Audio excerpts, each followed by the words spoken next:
Yes, Rezami ndabasuje rero none mbifuriza gukomeza kugubwa neza nizera ko mwari muri aho. Sky TV Rwanda rero muri ya gahunda yacu yo kubagezaho amakuru, udushya, ibivuga muri sport na entertainment utirengagije n'utuntu n'utundi. Uyu munsi ko tugiye kubasengurutsa mu bice by'umujyi wa Kigali tugaruka ku duce dufite amazina yihariye, amazina atangaje, amazina sebeje, amazina sekeje cyangwa se asebetse uko wabyita kose. Utu duce rero usanga dufite amazina bwite yanditswe mu nzego z'ubuyobozi, ariko nanone tukagira n'ay'abaturage baduhimba asebeje bitewe n'ibikorwa bya bamwe mu bahatuye by'urugomo, ubujura, ubusambanyi, umwanda se cyangwa se n'ibindi. Reka rero duhere kuri Dobandi na Marato byo ku Muhima. Aka gace ka Dobandi ni agace gaherereye mu kagari ka Tetero mu murenge wa Muhima mu karere ka Nyarugenge, akaba ari haruguru y'ibagiro rya Nyabugogo. Abaturage bahahimbye izina rya Dobandi biturutse ku mabandi yahategeraga abantu bakabambura ibyo bafite cyangwa se agakora mu mifuka yabo bakiba amatelefoni n'amafaranga. Muri iyo karitsiye rero hari akandi gahanda kazamuka kava i Nyabugogo, kakaba gacururizwamo ababyeyi cyangwa bamwe bacuruza agataro, aho ubuyobozi bubifata nk'akajagari. Iyo rero abo bacuruza babonye abashinzwe umutekano bahita bafata udutaro n'amabase arimo ibicuruzwa byabo bakiruka, ari byo bigereranywa na siporo yitwa marato yo kwiruka umuntu asiganwa. Ibi rero akaba ariyo ntandaro nyirizina yo kugira ngo aka gace ko mu kagari ka Tetero kitwe Dobandi na Marato. Akandi gace ni akitwa Kiba nayo ni ku Muhima. Iyi rero ni ruhurura imanuka hitwa muri Kiba ku Muhima, ni agace kari mu kagari ka Kabeza mu murenge wa Muhima, akaba ari haruguru y'ahahoze isoko rya Nyabugogo cyangwa se hepfo y'ishuri ryitwa Apakope. Kiba ni igihugu bundi cyo muri Amerika y'Epfo cyahozemo intambara mu myaka y'1980. Icyo gihe rero muri Kabeza ngo hatangiye kujya humvikana ingo zibana mu makimbirane cyangwa se intambara zihoraho, hahita hafatwa izina rya Kiba haryo. Bivuze ko muri iyi myaka y'1980 niho izina Kiba muri kano gace ryahafashe cyangwa se nibwo hiswe bikomotse ku ntambara zaberaga muri Kiba mu gihugu kiri muri Amerika y'Epfo. Ikindi gice rero mu mujyi wa Kigali gifite izina ritangaje hari ahitwa California yihe California simi yo muri Amerika, ni California ya Gitega. Aho bita California rero akaba ari mu murenge wa Gitega. California ubusanzwe ni imwe muri leta 50 zigize igihugu cya Leta Zunze Ubumwe za Amerika, ikaba iherereye mu burengerazuba ku nkombe y'inyanja ya Pasifika. Iyi leta rero ituwe n'abaturage benshi bafite ubwigenge busesuye bwo gukora ibyo bishakiye, barimo abanywa ibiyobyabwenge, abana bahuje ibitsina n'ibindi. California y'Kigali yo rero ni agace kari hagati y'imirenge ya Gitega na Rwezamenyo mu karere ka Nyarugenge, nayo ikaba ivugwamo abakobwa bicuruza n'abanywi b'ibiyobyabwenge. Ubwo rero byakomotse ku iki? Byakomotse n'ubundi ku myitwarire y'abatuye leta ya California muri Leta Zunze Ubumwe za Amerika, bituma iki gice nacyo cyitirirwa California bitewe n'iki? N'icuruzwa ry'ibiyobyabwenge bihabera ndetse n'icuruzwa ry'abana b'abakobwa bakora uburaya. Akandi gace naho bita muri Karabaye ni muri Nyakabanda.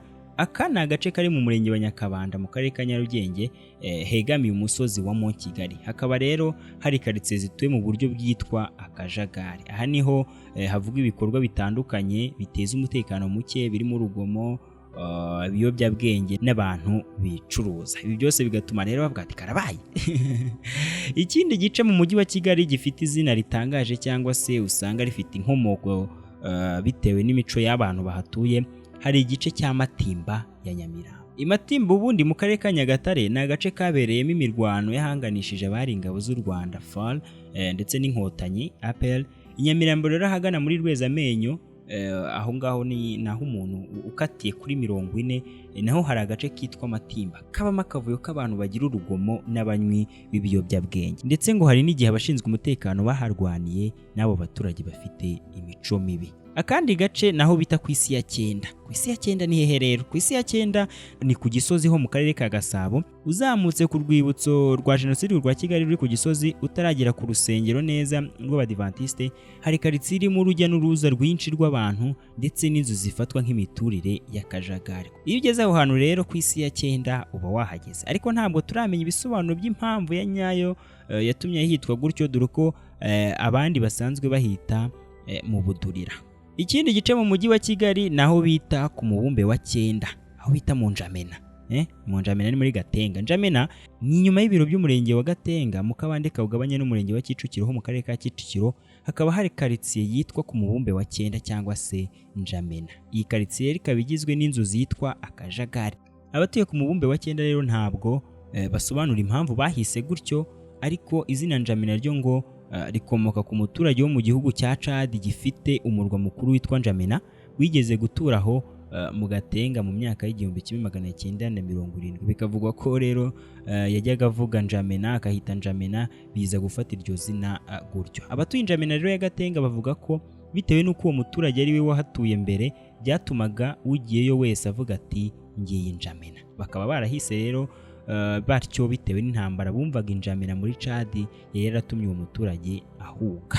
Haba nijoro rero cyangwa se ku manywa, Njamena cyangwa se mu mubumbe wa 9 utubari n'ibyokezo by'inyama ntabwo bijya bihagarara gukora. Ibi bikaba rero bigira ingaruka z'urugomo rw'abicuruza n'abatega abantu bakabambura ibyo bafite. Akandi gace mu mujyi wa Kigali gafite izina ritangajwe cyangwa se ryibazwaho na benshi, hari aho bita Buzinganjwiri cyangwa se Kandahari. Kandahari ni mu kagari ka hehe? Ni mu kagari ka Gako, akaba ari mu murenge wa Masaka mu karere ka Kicukiro. Guhera hepfo y'umujyi wa Kabuga rero wo mu karere ka Gasabo ku muhanda ugana Nyakariro muri Rwamagana. Kandahari ya Masaka rero yitiranwa n'umujyi wa Kandahari wo mu gihugu cya Afghanistan. Uyu ukaba ari umujyi uhoramo intambara y'Abanyamerika yo kurwanya ibyihebe kuvaho ibitero bya Al-Qaeda yayoborwaga na Osama bin Laden bisenyeye imiturirwa ya World Trade Center na Pentagon muri Leta Zunze Ubumwe za Amerika mu mwaka w'ibihumbi 2001. Aka gace ko muri Masaka nako kaze kwitwa Kandahari bitewe n'uburyo gate cyangwa se n'ibikorwa by'ubugomo bihoramo. Kandahari rero nayo ikabivugwamo urubyiruko rwakuze ari inzererezi. Bamwe muri bo polisi kabiherutse kubafata ibashinja kwiba mu rugo rwa Habarurema Aniseti no kwica umushoferi we witwaga Nsengayire Aniseti. Agasozi rero gahanamiye Kandahari hirya y'Imasaka hari aho bita Buzinganjwiri. Buzinganjwiri rero bikabikomoka ku tubari tw'urwagwa twahabaga, abantu banywaga inzoga bakibagirwa kwiyitaho no gusokoza kugeza aho imisatsi yizinze igahinduka injwiri, ari nayo nkomoko y'iki ya Buzinganjwiri. Akandi gace naho bita muri Sodoma. Sodoma rero ya Gikondo, umujyi witwaga Sodomu hamwe n'undi witwaga Gomora. Ikaba ari imijyi ivugwa muri Bibiliya mu gitabo cy'Itangiriro, ikabizwiho ibyaha bitandukanye birimo n'iby'ubusambanyi bukabije bw'abaryamanaga bahuje ibitsina mw'ibyo bihe. Sodoma y'Igikondo rero mu mujyi wa Kigali nayo yagiye ivugwaho abantu bicuza ku bashoferi b'abanyamahanga bazanaga amakamyo muri Majerwa. Ikindi gice mu mujyi wa Kigali gifite izina ritangaje cyane abantu bibazaho ni igice cyitwa Banyahe. Banyahe ya hehe? Banyahe ya Remera. Imidugudu rero ya Kongondo ya mbere n'iya kabiri mu kagari ka Nyarutarama, umurenge wa Remera mu karere ka Gasabo, yamenyekanye cyane muri iyi minsi bitewe n'uko ubuyobozi bushaka kubimura aho hantu hafatwa nk'ahatagira aho bituma bitewe n'ubucucike bukabije bw'abahatuye. Ikibazo cy'abatuye muri Banyahe rero kugeza ubu ntikirabonerwa igisubizo kuko abo baturage bashinja ubuyobozi kubimura batabahaye ingurane ikwiye y'ibyabo. Hari n'utundi duce rero mu mujyi wa Kigali dufite abaturage bitwara nk'abo twavuze, ariko twusanga tudafite amazina asebeje cyangwa sekeje. Hakaba n'ahafite amazina asebeje ariko yamaze kwemerwa n'inzego z'ubuyobozi nka Nyamirambo. Nyamirambo ni wanariza neza urumva igisobanuro cyayo, gusa ni izina ryemejwe muri leta. Ngayo nguko rero inkomoko y'amazina habwo duce dutandukanye tw'umujyi wa Kigali. Wajyaga wibaza inkomoko yayo, si mu mujyi wa Kigali gusa rero hagaragara amazina nk'aya, dore ko no mu bice bitandukanye by'igihugu usanga hari ahafite amazina atangaje umuntu yakwifuje kumenya igisobanuro. Mu gice cya kabiri cy'iyi nkuru rero tuzagaruka no ku bindi bice bitandukanye mu gihugu cyose muri rusange. Sky TV Rwanda rero kora subscribe kugira ngo ntujye ucikwa n'ibindi byinshi tugutegurira. Naho ubundi ngewe Ngabonziza Fiacre ndabashimiye.